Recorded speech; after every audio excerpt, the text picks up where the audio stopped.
ساتوی پسرو وینو دا د شهیدانو کور دا د باتورانو کور دا د باتورانو کور دا د باتورانو کور دا د باتورانو کور ساتوی پسرو وینو دا د شهیدانو کور دا Hello, welcome and thank you for watching English News Bulletin on RTA News with me, Suleiman Talash. Let's dive into today's news updates from the country and beyond. We begin with the ambassador of the Islamic Emirate of Afghanistan in Islamabad, Maulvi Sardar Ahmad Shakib, accompanied by Afghanistan's Consul General in Peshawar, Hafiz Mohibullah Shakir, visited the areas and camps from Azakhel to Jamrud, Landikotal and Khyber Pass, where Afghan refugees have been stranded due to road closures. Afghan ambassador and his accompanying delegation listened to the problems of the Afghan refugees and assured them that their issues would soon be addressed. The ambassador also distributed food supplies and cash assistance to the refugees, which had been prepared by the embassy and the consulate. On the other hand, Higher Education Minister Sheikh Nida Muhammad Nadim attended and delivered a speech at the National Conference on Food Security and Safety held at the Afghanistan National Agricultural and Technology University. According to the Ministry of Higher Education, Sheikh Nida Muhammad Nadim highlighted the Islamic Emirates' serious efforts in water management, food security, national safety, and border protection. He emphasized that opportunities for researchers are now available in Afghanistan and stressed the need to utilize scientific research for the country's development. Minister of Justice Sheikh Abdul Hakim Sharai, in a meeting with central and provincial directors of the ministry, emphasized better management and public service, urging officials to work with sincerity and honesty for the Islamic system. The minister also stated that Afghan nation have made great sacrifices for the establishment of the Islamic system and therefore deserve to receive quality and standard services.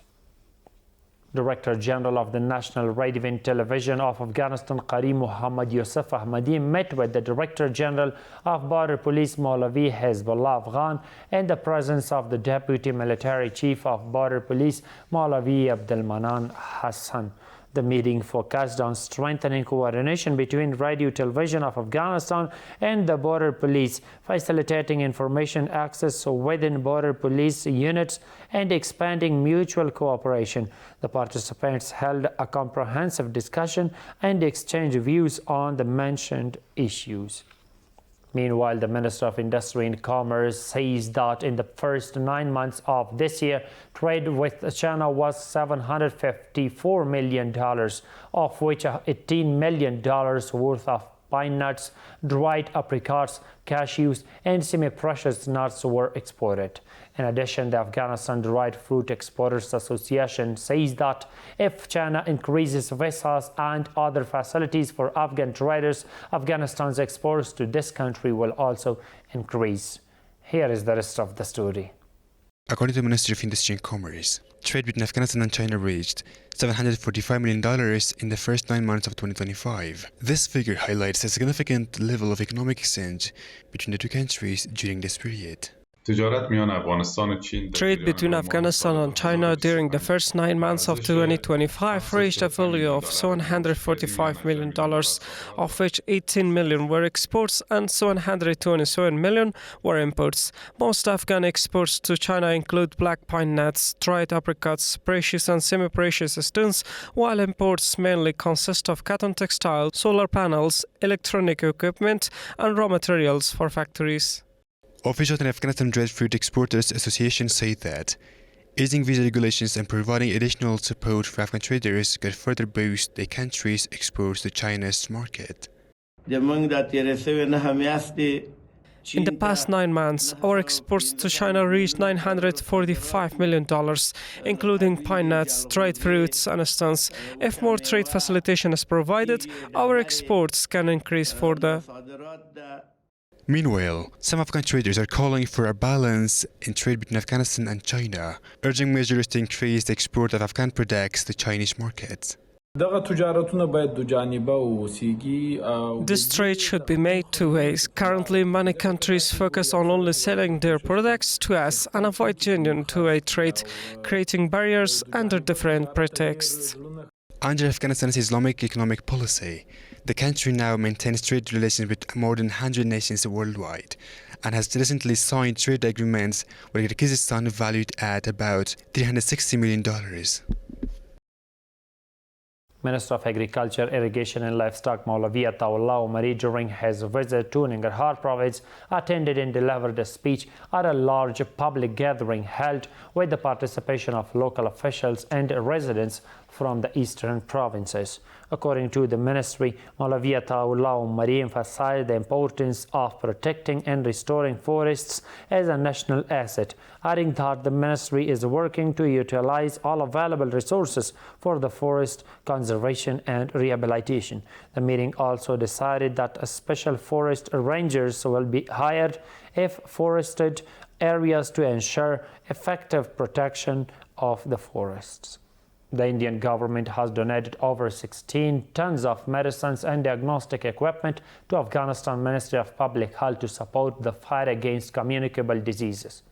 The ministry welcomed the timely aid, calling it a key step in strengthening health infrastructure and improving disease control, particularly in vulnerable areas.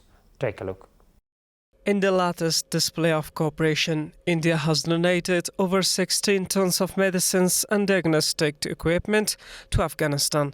The Ministry of Public Health of the Islamic Emirate welcomed the contribution, highlighting its key role in enhancing health services and strengthening friendly ties between the two countries. In recent days, the Republic of India has provided various forms of assistance to Afghanistan's healthcare system.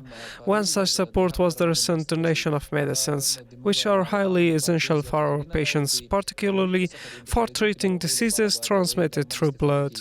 The Ministry of Public Health added that this donation further underscores India's role as a trusted partner of Afghanistan, contributing to health, stability and humanitarian cooperation in the region. Our continuous effort is to complement our domestic budget with the support of international organizations and those countries that have remained partners in supporting Afghanistan's health sector. Through their assistance, we aim to secure necessary medicines and medical equipment to deliver standard healthcare services to our people. Several doctors praising India's humanitarian gesture stressed the need for continued support, noting that trade and medical aid should not be politicized, as Afghanistan currently requires health assistance across all sectors. We are always grateful for such support and consistently emphasize that trade and healthcare should never fall victim to politics, as health is a basic need for all.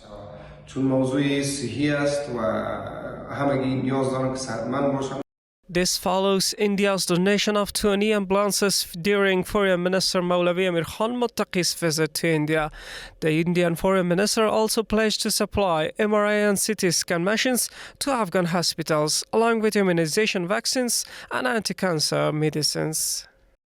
Meantime, the Ministry of Martyrs and Disabled Affairs has announced the distribution of 9 billion Afghanis to widows, orphans and persons with disabilities across the country over the past 5 months.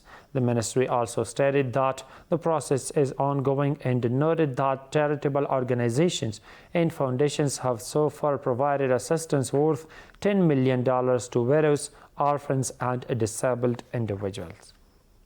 700 young personnel of the Ministry of National Defense graduated after completing a 3-month professional and military training course at the training center of the 207th Al-Faruq Corps. The Ministry of National Defense said that during the ceremony, officials urged the graduates to defend Afghanistan's borders and territorial integrity with courage. The construction of 2 water supply networks valued at 6 million Afghanis has been launched in Lalwa, Sarjangal districts of Ghor province through the Provincial Department of Rural Rehabilitation and Development. According to local officials, once the project is completed, 250 local families will gain access to clean drinking water. The Ministry of Refugees and Repatriation says that over the past 24 hours, more than 7,000 Afghan migrants have returned from Pakistan to Afghanistan through the Spin Boldak border along the Durand Line. The ministry added that during the same period, nearly 100 Afghan migrants returned from Iran through Islam Qala and the Silk Road.